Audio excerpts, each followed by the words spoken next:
chercheurs et les chercheuses qui soutiennent cette hypothèse vont essayer de montrer que les fictions ont un impact sur les humains. Par exemple, en montrant que, donc plusieurs hypothèses, la fiction pourrait avoir comme fonction évolutionnaire de s'entraîner. Ouais, donc on consomme des fictions pour simuler des événements possibles et mieux s'y. Bonjour et bienvenue dans ce nouvel épisode Papier-Crayon. Aujourd'hui, nous recevons Edgar Dubourg qui va nous parler des bases psychologiques de l'attrait pour la fiction. Bonjour Edgar, bienvenue dans Papier-Crayon. Pour Bonjour. commencer, je vais te demander de te présenter rapidement. Oui, du coup, je m'appelle Edgar Dubourg, je suis doctorant en sciences cognitives à l'École normale supérieure et je travaille essentiellement sur notre intérêt pour les histoires de fiction. D'accord, et pour commencer, est-ce que tu pourrais nous définir ce qu'on entend par fiction? Oui, c'est une première question essentielle, mais difficile, parce qu'il y a eu beaucoup de travaux en théorie littéraire, en philosophie, en sciences cognitives, depuis très longtemps sur la nature des histoires de fiction, sur ce que c'est la fiction. Donc l'idée, je pense, la plus consensuelle, c'est qu'on n'a pas forcément un mécanisme cognitif dédié à la détection des fictions ou à la détection d'une histoire fictionnelle par rapport à une histoire factuelle, Mhm. mais qu'on a un ensemble de mécanismes cognitifs qui nous permettent d'évaluer à quel point une histoire se rapproche de la réalité.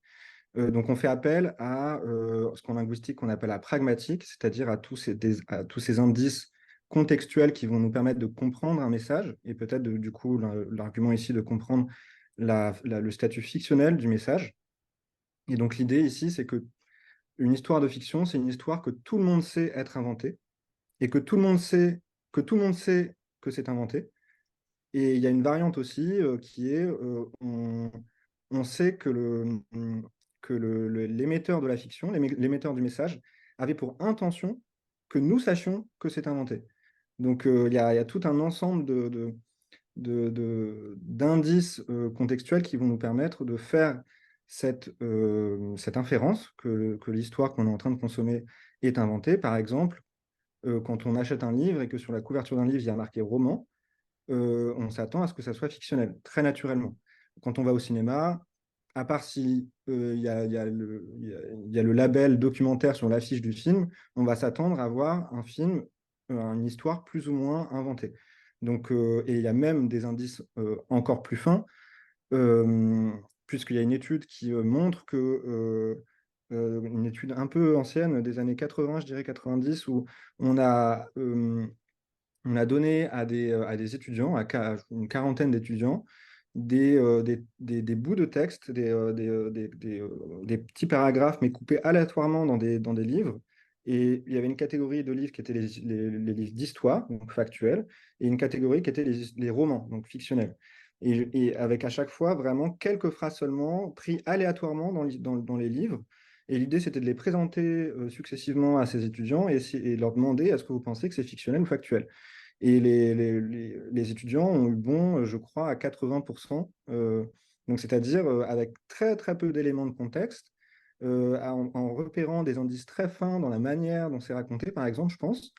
Donc, on n'a pas le mécanisme précis dans cette étude, mais on peut dériver que c'est des indices pragmatiques. On va réussir à faire une évaluation du statut fictionnel de l'œuvre. Donc, ça va à l'encontre euh, de l'idée selon laquelle, donc une idée très ancienne qui remonte à Platon, hein, selon laquelle euh, les humains ne seraient pas armés avec la capacité de détecter ce qui est fictionnel ou pas. En fait, si. En fait, on va être très bon à évaluer le statut fictionnel d'une histoire. Et cette définition pragmatique, elle permet de différencier la fiction de plusieurs autres phénomènes linguistiques. Par exemple, distinguer la fiction du mensonge, puisque Mhm. dans le cas du mensonge, l'émetteur du message ne va pas avoir l'intention de faire savoir que son message est une histoire inventée, il va vouloir mentir. On peut du coup le distinguer aussi de l'erreur, où en fait, pour le coup, l'émetteur ne sait pas que c'est faux ce qu'il est en train Mhm. de dire, donc il ne peut pas le faire savoir, puisqu'il ne le sait pas non plus. Et on peut aussi le distinguer, alors là c'est un peu plus, enfin c'est une autre subtilité, on peut aussi le distinguer des autres histoires inventées qui n'ont pas l'objectif de divertissement, on va dire dans un terme assez large. Par exemple, dans les religions, il y a certains textes qui sont manifestement inventés, mais qui ont une fonction ou un usage différent de celui du divertissement, de l'intérêt pour le plaisir, on va dire. Mhm. Là, il va y avoir des enjeux de régulation, de normes morales, sociales, etc. Donc, du coup, on peut aussi définir la fiction en opposition à tous ces autres textes inventés qui n'ont pas, manifestement pas la même nature, la même fonction pour l'esprit humain. D'accord. Donc un texte philosophique, par exemple, qui aurait une visée morale, serait pas forcément considéré comme une fiction si le but premier, Voilà, c'est pas le divertissement, c'est ça? exactement. On le voit, D'accord. des expériences de pensée, donc on peut simuler des expériences de pensée qui vont nous aider à prendre des meilleures décisions, mettons.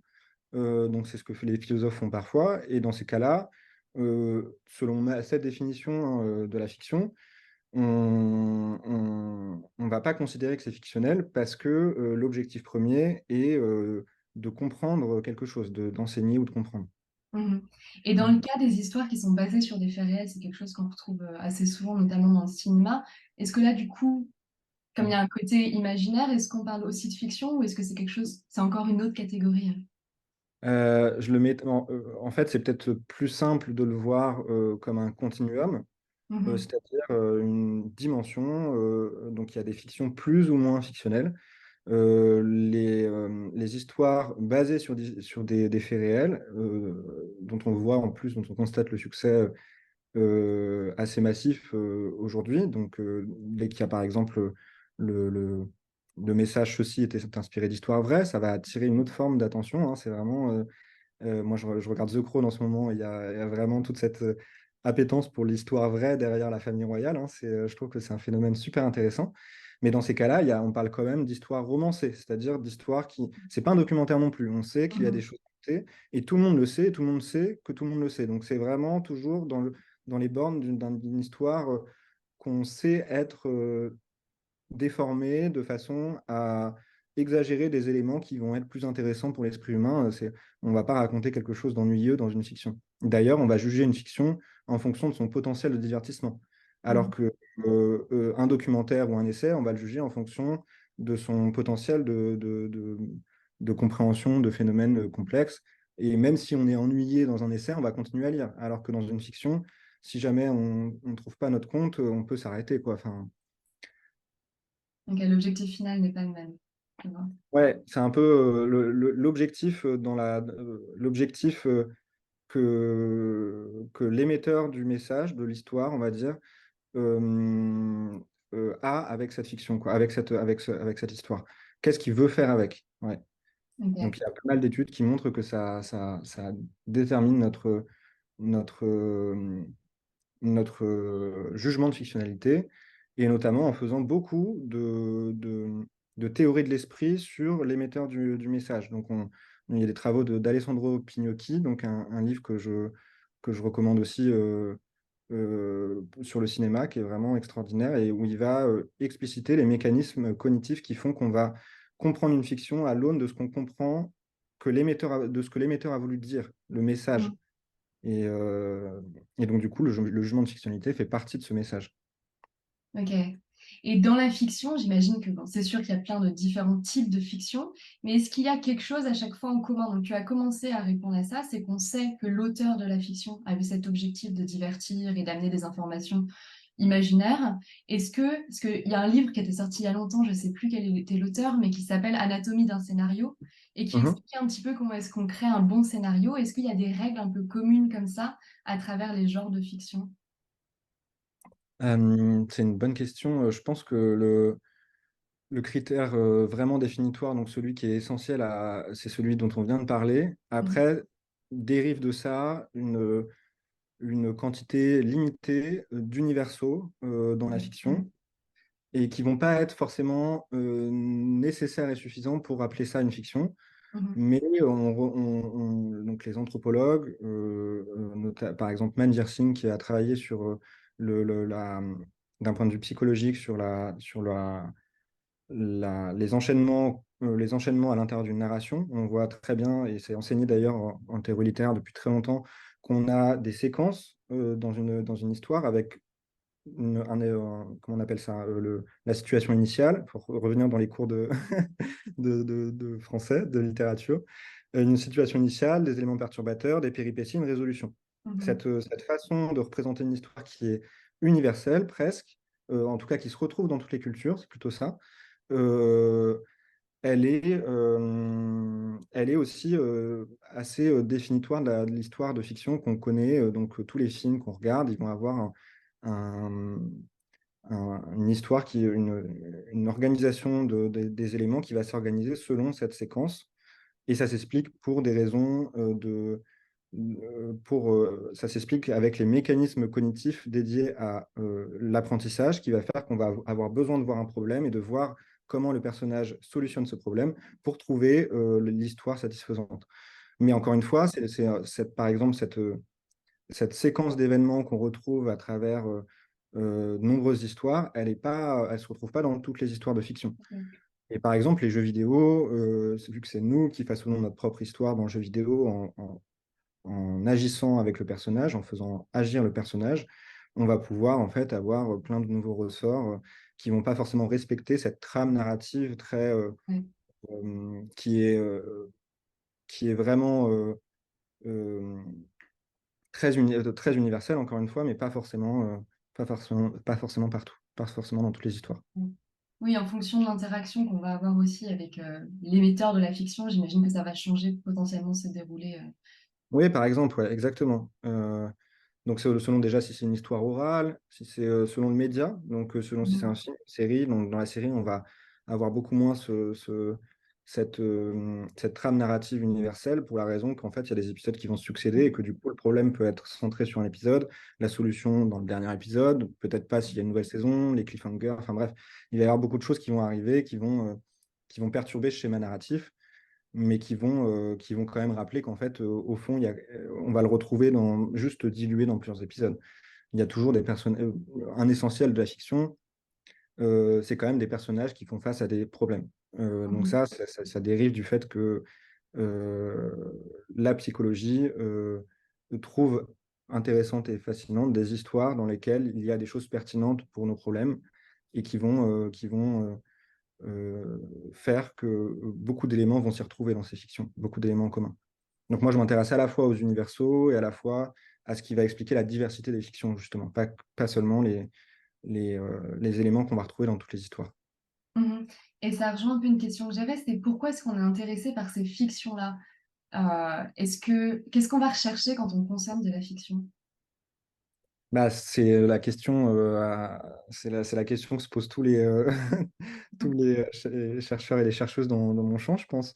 C'est une question qui est pas vraiment tranchée, on va dire, qui fait pas consensus.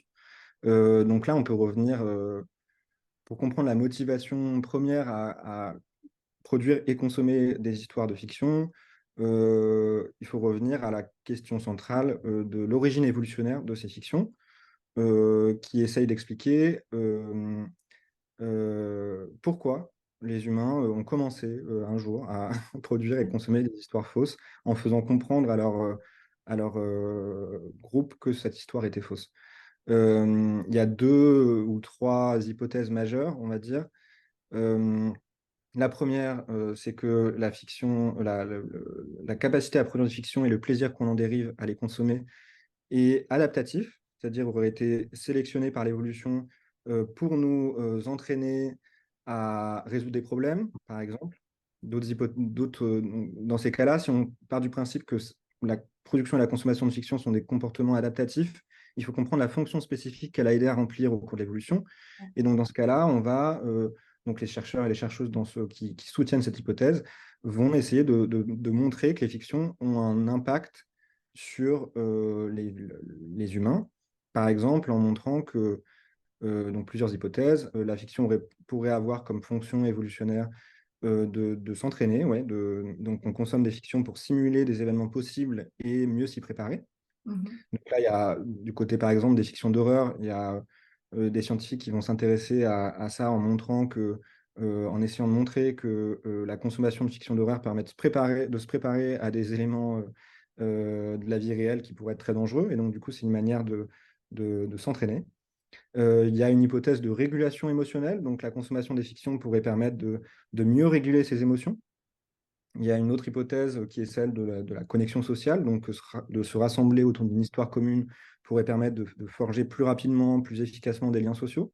Donc, il y a tout un éventail de possibles fonctions évolutionnaires qui vont expliquer du coup l'origine de notre motivation à les consommer aujourd'hui, qui serait un héritage de cette fascination au cours des centaines de milliers, voire de millions d'années qui sont écoulées, de milliers d'années pour les histoires quand même. Une autre hypothèse complètement inverse, c'est celle qu'on appelle du byproduct, qui serait celle selon laquelle les producteurs de fiction vont produire des fictions qui vont tout simplement activer des préférences préexistantes chez les humains et que ça expliquerait l'émergence des fictions dans la vie des humains, qui est une hypothèse un peu par défaut parce qu'on se rend compte qu'effectivement, il y a beaucoup d'éléments dans les fictions qui viennent activer des préférences qui effectivement existaient bien avant l'émergence des fictions et Mhm. qui existent chez d'autres animaux comme des mécanismes liés à la socialité, liés à l'amour, liés à la coopération, à l'éducation, au traitement de l'information liée aux prédateurs. Enfin, on retrouve beaucoup de choses qui étaient très pertinentes pendant notre évolution dans les fictions. Il y a une troisième hypothèse qui est un peu un juste milieu entre les deux, et qui serait celle que je défendrais plus, c'est celle de voir la fiction comme une technologie.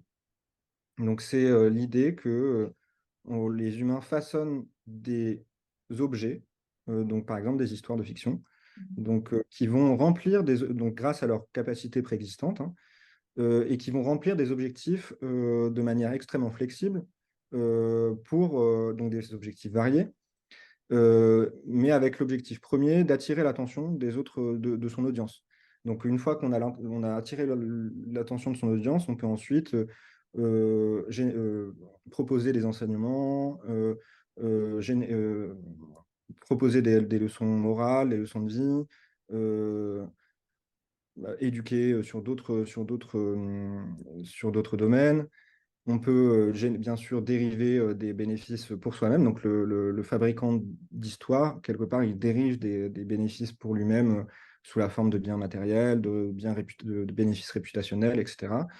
Et de l'autre côté, les consommateurs, eux, de fiction, vont dériver d'abord, en premier lieu, le plaisir qu'il y a à, à consommer une histoire, qui est vraiment très intuitif parce que tout le monde consomme des histoires, je pense, qui nous écoutera. Mais aussi peut-être de dériver des bénéfices secondaires comme effectivement pouvoir parler avec ses amis des fictions qu'on a regardées, pouvoir en dériver des leçons, encore une fois, des leçons de vie. Donc il y a quel que soit, donc pour répondre à la question de base, quelle que soit l'hypothèse qu'on va retenir, les motivations qui vont expliquer la consommation d'histoires sont nombreuses, en fait. C'est ça qu'il Ouais. faut se dire, on peut être motivé à consommer des histoires de fiction pour un éventail de raisons. Mhm. Euh, la première que je retiendrai étant le plaisir qu'on en dérive, l'intérêt, la fascination, donc des thèmes enfin, que j'essaye de comprendre dans mes recherches. Ok. Mais c'est vrai que tu disais c'est intuitif que tout le monde aime consommer de la fiction. Mais moi, il y a une partie de la fiction que j'ai toujours trouvé un petit peu contre-intuitive au niveau de sa consommation, c'est tout ce qui est dystopie, où là, on va pas forcément, on va se projeter dans un futur qui serait plutôt négatif. Donc, c'est pas Ouais, forcément quelque chose qu'on aurait envie de faire. Et c'est en ouais, plus un style qui est assez à la mode, avec tout ouais. ce qui est Black Mirror, etc. Mais en fait, même dans la littérature, enfin, moi, je me souviens des mots passants que je lisais au collège ou au lycée. C'était un peu de la dystopie aussi. C'était des histoires très négatives. Où on allait imaginer des mondes dans lesquels Mhm, qui pouvaient être proches de ceux des mondes contemporains, mais avec des histoires qui s'unissaient assez mal. Quelles peuvent être les motivations? Donc, selon la première hypothèse, j'ai l'impression que ça pourrait être exposé à des dilemmes ou des choix qu'on pourrait avoir à faire pour se préparer à ce type de situation. Ça serait mhm. cohérent du coup avec ces hypothèses-là? Exactement. Mais je pense que c'est ça. Je pense que donc, les psychologues qui s'intéressent à l'horreur, donc Mathias Clasen, Coltan Scrivener, sont deux noms qui me viennent en tête, qui sont des psychologues qui s'intéressent à la motivation à consommer des histoires d'horreur et que les théoriciens de la littérature ils ont réfléchi à ce problème en termes de paradoxe. Ils ont appelé ça le paradoxe de l'horreur. Et avant ça, il y avait le paradoxe de la tragédie. Et maintenant, on pourrait pas Ouais. appeler ça le paradoxe de la dystopie. C'est-à-dire, qu'est-ce qui nous pousse à consommer des fictions dans lesquelles ça se passe mal, en fait, qui génèrent des émotions négatives. Et ça, c'est quelque chose qui est revenu longtemps. Et, et, euh, et pour moi, la psychologie évolutionnaire permet de montrer en quoi c'est pas un paradoxe, exactement pour la raison que tu viens de dire, qui est qu'on se prépare, qu'on a, soit on se prépare, soit on a l'impression de se Ouais. préparer. Ça n'a pas forcément besoin d'être des Ok. enseignements qu'on va forcément appliquer dans sa vie. La plupart du temps, les dystopies, on les consomme sans que le, les problèmes qu'il y a dans cette dystopie arrivent à nous un jour. Donc, c'est pas forcément des, c'est pas forcément des enseignements applicables, mais en tout cas, on va avoir l'impression de s'entraîner et de se préparer à des choix très difficiles et qui non seulement sont très difficiles à faire, mais en plus sont compliqués à préparer, sont Mhm. compliqués à simuler. On ne Ouais. peut pas bien simuler, enfin c'est très coûteux de se mettre face à un meurtrier pour voir, pour s'entraîner à échapper à un Ouais. meurtrier. Et c'est dur de simuler comment ça pourrait se passer si quelqu'un rentrait chez moi là maintenant pour essayer de me tuer. Donc en Ouais. fait, on va regarder les films d'horreur comme une simulation d'événements qui sont très difficiles et très coûteux à simuler dans la vraie vie. Ok. Et du coup, on peut s'entraîner à plein de choses de manière très simple dans la vie. On peut s'entraîner à écrire en écrivant soi-même. Il y a plein de choses qu'on peut simuler ou qu'on peut entraîner soi-même, mais s'entraîner à des événements à valence négative, vraiment très difficile, c'est plus compliqué. Et donc, du coup, les fictions pourraient avoir cet avantage-là, ouais. Ok. Est-ce que ça pourrait être aussi un moyen de faire un peu d'introspection, de se demander, d'essayer de se connaître un petit peu plus et de se demander comment est-ce que je réagirais face à telle situation, des situations qui sortent un petit peu de mon quotidien et dans lesquelles je ne connais pas encore mes réactions Oui, complètement. Ça peut être une motivation à consommer des histoires dans la limite que ces histoires doivent quand même venir faire écho à des préférences, à nos préférences. Moi, je m'intéresse beaucoup à la variabilité des préférences, à la grande diversité des préférences. Donc, ce qui est impressionnant dans les fictions, c'est que tout le monde aime des histoires très différentes. Il y a pas une histoire et il n'y aura jamais une histoire qui plaît à tout le monde. Et le fait même que cette histoire idéale ne peut pas exister est vraiment fascinant en soi. Ça Mhm. pointe vers la diversité des psychologies, justement, la diversité des préférences dans toute l'humanité, quoi. Et, euh, et donc, du coup, c'était quoi la question? J'ai oublié la Le question. côté introspectif de quand on Oui, regarde quelque chose une dystopie ou une tragédie, est-ce que c'est aussi une manière de voilà. se comprendre un petit peu plus, de savoir comment est-ce qu'on réagirait dans ces situations-là? Complètement. Je voulais juste dire oui, dans la limite où ça fait écho à à nos préférences. Ok. On peut pas. En fait, cette limite, c'est juste de dire que des gens qui, par exemple, n'aiment pas simuler des émotions négatives, Mhm. euh, bah, elles vont pas regarder des dystopies juste pour pouvoir apprendre quelque chose. Ouais, Je pense que c'est quand même dépendant très fortement de nos propres intérêts d'accord. individuels. Mm. Et du coup, ça rejoint un petit peu une question que j'avais aussi qui est, est-ce que, comme il y a énormément de styles de fiction, est-ce qu'on retrouve un petit peu des groupes qui ont soit des profils psychologiques, est-ce qu'il y a des groupes, des clusters qui sont plus attirés par certains types de fiction que d'autres? Ouais. Oui, bah ça, c'est vraiment, on rentre dans ce sur quoi je travaille dans le cadre de ma thèse, qui, où on essaye de comprendre, donc avec d'autres personnes, euh, quelles sont les corrélations qu'il pourrait y avoir entre des traits de personnalité et des préférences culturelles. Donc les traits de personnalité, donc on a un cadre descriptif et théorique qui permet de distinguer 5 traits de personnalité majeurs, qu'on appelle le Big Five, qui est un cadre dans lequel ces 5 traits sont en fait des dimensions sur lesquelles chaque humain varie. Donc on a l'agréabilité, la conscienciosité, l'ouverture à l'expérience, l'extraversion et le neuroticisme, qui chacun capture une partie de la variabilité interindividuelle, donc entre les gens, des préférences et des comportements. Donc, on a déjà des clusters comme ça de personnes qui sont plus extravertes ou introvertes, qui sont plus ouvertes à des nouvelles expériences ou plutôt réservées sur ces nouvelles expériences. Et on va regarder si ça permet de prédire, et effectivement, ça permet de prédire les catégories de fiction qui sont disponibles.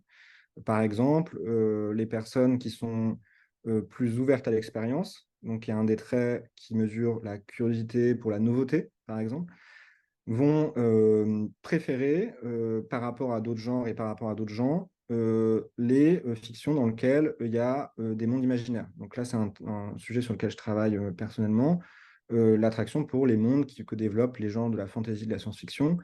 Et donc là, on a une corrélation entre un trait de personnalité et une préférence pour consommer un type d'histoire particulier. On a pareil avec les sitcoms, par exemple, Mhm. et l'agréabilité. Donc le fait d'être euh, empathique avec des personnes, de connecter avec des personnes de son entourage proche, bah, en fait, on va retrouver une corrélation avec la consommation et la préférence pour des comédies dans lesquelles on voit des amis se lier. Il y a aussi une étude qui montre que les personnes qui consomment des histoires d'amour, préférentiellement, ont plus de chances d'être en couple. Donc Ok. pareil, là, un petit paradoxe parce qu'on pourrait penser qu'on consomme des histoires d'amour quand on n'est pas en couple pour simuler. Ouais. Et en fait, non. En fait, les personnes qui sont en couple, qui ont du coup sûrement une tendance plus poussée à vouloir à être amoureuse, à Mhm. vouloir former un couple stable, durable, avec un fort sentiment amoureux, et ben ces personnes vont aussi consommer plus d'histoires d'amour. Donc on retrouve cette correspondance entre des préférences personnelles et les fictions qu'on va préférer. Ce qui n'est pas étonnant, mais ce qui est en train d'être renseigné par la psychologie. D'accord. Et est-ce qu'il y a aussi ce type de corrélation avec, donc là on parlait du type de fiction, est-ce qu'il y a des Mhm. corrélations avec le type de format, donc des personnes qui seraient plus attirées par les séries ou les films, des personnes qui seraient plus attirées par le format livre ou par les formats jeux vidéo? Est-ce qu'on retrouve aussi, est-ce que ça existe comme étude? Je ne connais pas d'étude qui fait ça. Je connais une étude qui justement montre que les préférences pour certains genres, sont indépendantes du choix du média. Ok. C'est-à-dire, si on aime la fantasy, on va aimer la fantasy à travers Mhm. les différents médias. Si on aime les films d'horreur, on va aimer l'horreur à travers les médias, donc en série, en film, en jeu vidéo. Et je connais pas par contre mais c'est sûr que ça a un impact pour la raison que certains éléments de fiction vont être plus ou moins magnifiés, mis en valeur selon le médium. Donc si par exemple on est très intéressé par la compréhension de la psychologie des personnages, Mhm. on va préférer en fait les romans, enfin c'est mon hypothèse, qui permettent de développer plus en longueur, plus finement, les motivations, les états mentaux, les émotions des personnages. Parce qu'on peut décrire l'intériorité des personnages beaucoup plus que dans un film où on a accès simplement à ce qu'on a accès dans la vie de tous les jours, c'est-à-dire un individu qui agit. Mais dans le roman, on va pouvoir rentrer dans sa tête. Et ça, c'est une spécificité du roman qui va faire que les personnes qui ont une préférence la, pour les fictions qui mettent en valeur la psychologie des personnages vont se diriger sûrement plus vers des romans. Donc c'est une hypothèse, je sais, il y a des études sur la théorie de l'esprit, donc ce Ouais. mécanisme cognitif qui fait qu'on va réussir et qu'on va aimer essayer de comprendre les motivations, les idées, les réflexions des autres personnes et la consommation de romans. Donc ça c'est des études qui existent, des corrélations qui existent. Mais je sais pas, enfin, je connais pas d'études ouais, qui différencient entre les médias. Mais ce serait un sujet passionnant. Et tu parlais des mondes imaginaires, c'est aussi quelque chose, enfin, il y a beaucoup de séries, je sais pas, je pense à Harry Potter, au Seigneur des Anneaux, Mhm. etc. Enfin, c'est des mondes imaginaires qui ont vraiment eu un succès énorme. Et j'ai Ouais. l'impression que c'est un type de fiction qui quand même attire énormément le public. Mhm. Est-ce qu'il y a des mécanismes psychologiques particuliers que ça vient solliciter quand on est face à des mondes imaginaires? Oui, Donc là, c'est vraiment le sujet premier de ma thèse. Donc je travaille essentiellement sur les mondes imaginaires, ça a commencé où on a constaté avec mon directeur de thèse, Nicolas Baumard, que les mondes imaginaires étaient très populaires dans les sociétés modernes, contemporaines. Mhm. Donc, tu as cité Harry Potter, Seigneur des Anneaux, mais aussi Game of Thrones, Star Wars, Ouais. dans les jeux vidéo Zelda.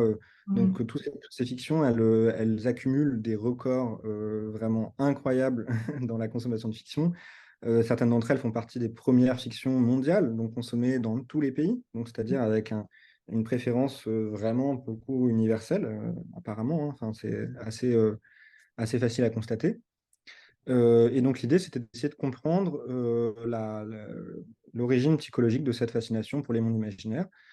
On s'est dirigé vers des disciplines comme les neurosciences, la psychologie évolutionnaire, la psychologie développementale, pour essayer de comprendre qu'est-ce qui pouvait nous motiver à être intéressés par des mondes inconnus.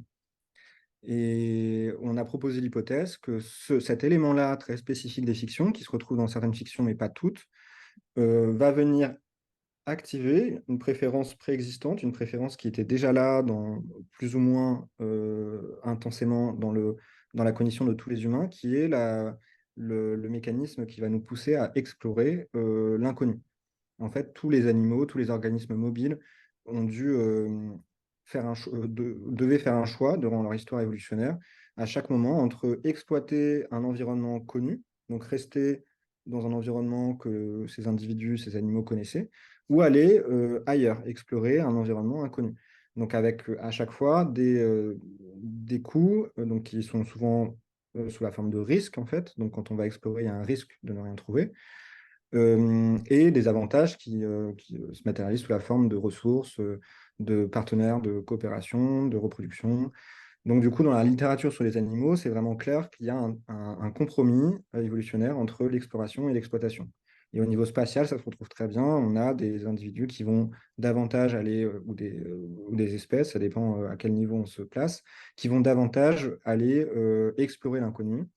Et les humains, en fait, ont une préférence pour l'exploration plutôt très intense, intensifiée, qui va nous pousser à aller découvrir, à être très intéressé par la découverte de nouveaux mondes. Donc on va aller explorer, donc c'est le mécanisme qui va nous pousser à aller découvrir plein de choses dans des environnements très différents et même à aller sur la Lune, mettons. En fait, on a une motivation à aller au-delà de la limite de ce qu'on connaît et d'aller découvrir le monde non familier. Et donc, du coup, notre hypothèse, c'est que les mondes imaginaires, c'est précisément ça. C'est des mondes, puisqu'ils sont inventés par des personnes qui inventent des mondes de zéro, bah, c'est des mondes que personne ne connaît et qui vont venir très facilement activer ces mécanismes cognitifs. Il y a beaucoup de films et de séries qui développent un monde imaginaire et qui vont, dans leurs images promotionnelles, dans leurs affiches, présenter le monde avec un personnage qui fait face à ce monde, qui est souvent de dos par rapport à nous, du coup, et qui va faire face à ce monde inconnu qui s'étend très, très, très, très loin. Donc, on voit c'est vraiment pour accentuer l'idée qu'il va y avoir beaucoup d'opportunités d'apprendre des nouvelles choses, beaucoup d'opportunités de récolte d'informations.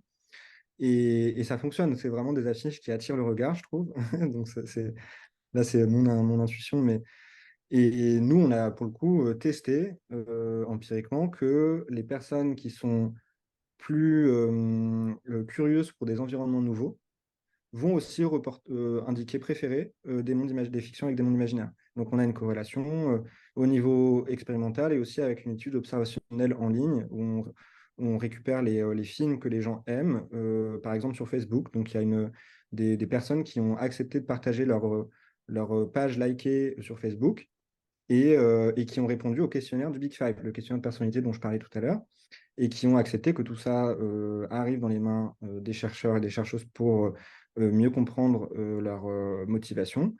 Et nous, on a fait une étude où on montre que effectivement, les films avec des mondes imaginaires sont aimés sur Facebook par des gens qui sont plus hautes sur le trait de personnalité lié à la curiosité. Donc, il y a vraiment cette tendance quand on est très curieux pour l'inconnu, à préférer consommer des fictions de fantasy, de science-fiction, par exemple. OK. Et là, on a beaucoup parlé de la personnalité. Est-ce qu'il y a des changements aussi avec l'âge? C'est quelque chose qui a été étudié, le côté développemental? Ouais, d'un point de vue de la curiosité, ça a été bien, bien étudié. Ouais. On sait que les enfants passent, et d'ailleurs c'est aussi commun à d'autres espèces, passent par une, euh, une période d'exploration et d'apprentissage. Quand on est enfant, on est curieux de tout. Mmh. Et cette période se décroît petit à petit et et les individus deviennent de plus en plus portés vers l'exploitation des connaissances et des compétences accumulées pendant l'enfance pour le reste de sa vie. On le voit chez les animaux et chez les humains, c'est assez clair, notamment dans des expériences qui sont marrantes, qui s'appellent les expériences du bandit manchot, où on a mais dans la version la plus simple, une machine à sous avec deux bras qu'on peut actionner. Et on demande à des adultes et des enfants de jouer à ce jeu et d'essayer de maximiser leur profit. Mmh. Et donc, il y a un bras qui va rapporter, mettons, 100 euros et l'autre 2 euros. Et donc, Mmh. du coup, les adultes, ce qu'ils font très rationnellement dans leur perspective d'exploitation, ça va être de repérer le bras qui récupère 100 euros et de l'activer jusqu'à la fin de l'expérimentation, Mmh. tant qu'ils peuvent. Les enfants vont parfois aller voir l'autre bras, même si le, le, le- le rendement est stable. Donc, ils vont quand même de temps en temps aller revérifier sur l'autre bras. Et dans une variante de cette tâche, il va y avoir un changement au milieu de l'expérience qui n'est pas annoncé aux participants et où le bras qui rapportait 2 euros va rapporter d'un coup 500 euros. Je dis n'importe quoi. Les adultes, eux, vont continuer à actionner 100 euros, alors que les enfants qui vont avoir plus tendance à explorer et à aller tester l'autre bras vont repérer qu'il y a eu un changement dans le rendement en ressources et vont se mettre à exploiter ce bras-là et à avoir un profit supérieur à celui des adultes. Pour dire que l'exploration des enfants est pas vraiment. Alors, elle paraît parfois irrationnelle dans le sens où elle n'a pas une visée de productivité, mais en Mmh. fait, dans un environnement fluctuant, c'est très important d'aller continuer à découvrir des nouvelles possibilités. Mmh. Et c'est vraiment la période de l'enfance qui va permettre d'acquérir beaucoup de nouvelles compétences, de nouvelles connaissances. On appelle même ça, il y a certains psychologues évolutionnaires qui ont appelé ça une division développementale adaptative du travail. C'est-à-dire, on va diviser les tâches. Les enfants vont explorer parce que c'est très utile pour eux. Ils arrivent dans le monde, ils n'ont pas beaucoup de connaissances, pas beaucoup de compétences. Il faut qu'ils apprennent beaucoup de choses. Pendant ce temps, les adultes vont donner des ressources aux enfants. Donc, c'est ce qu'on appelle l'investissement parental. Mmh. Donc, heureusement qu'il y a ce transfert parce que les enfants ne sont pas prêts à récupérer des ressources par Ouais. eux-mêmes ou des pièces. C'est pareil chez les primates, hein, par exemple, hein. C'est pareil chez beaucoup d'autres espèces, chez les oiseaux. Il y a de l'investissement parental. Les parents vont dépenser de l'énergie, du temps, des ressources pour nourrir leurs enfants. Et passé l'âge adulte, on va se mettre à exploiter ses connaissances et ses compétences pour. Donc, c'est vraiment une bonne division du travail où on va. Donc, qui peut expliquer, on en vient cette fois-ci aux fictions, qui peut expliquer que les fictions pour enfants sont souvent se situe souvent dans un monde imaginaire. On peut penser Mmh. à Peter Pan, Alice au Pays des Merveilles, pour citer des anciens Disney. Aujourd'hui, on a Vaiana, par exemple. On a la personnage principale qui a vraiment cet appel de la mer, cet appel de l'exploration. Toutes les chansons sont euh, vraiment très... euh, elles indiquent vraiment, elles sont très informatives sur cette préférence exacerbée chez les enfants d'explorer parce que c'est vraiment tout le temps le sujet principal des chansons. Et on pourrait en énumérer énormément à chaque fois où il y a un monde imaginaire que les Mmh. personnages vont explorer, là-haut, enfin bref. Chez les Pixar, dans les Pixar, c'est vraiment très bon. Et donc, du coup, dans les fictions pour adultes, on en a toujours, mais un peu moins. Et en fait, on va réorienter nos préférences Mmh. en fonction de nos propres motivations. OK, génial. Et ma dernière question, du coup, pour toi, c'est est-ce que tu aurais un ouvrage, une vidéo ou un podcast à conseiller aux auditeurs sur ce sujet des fictions et monde imaginaire? Ouais, alors sur les fictions, on a parlé des films et je conseille le livre dont j'ai parler très rapidement d'Alessandro Pignocchi, Pourquoi aime-t-on un film?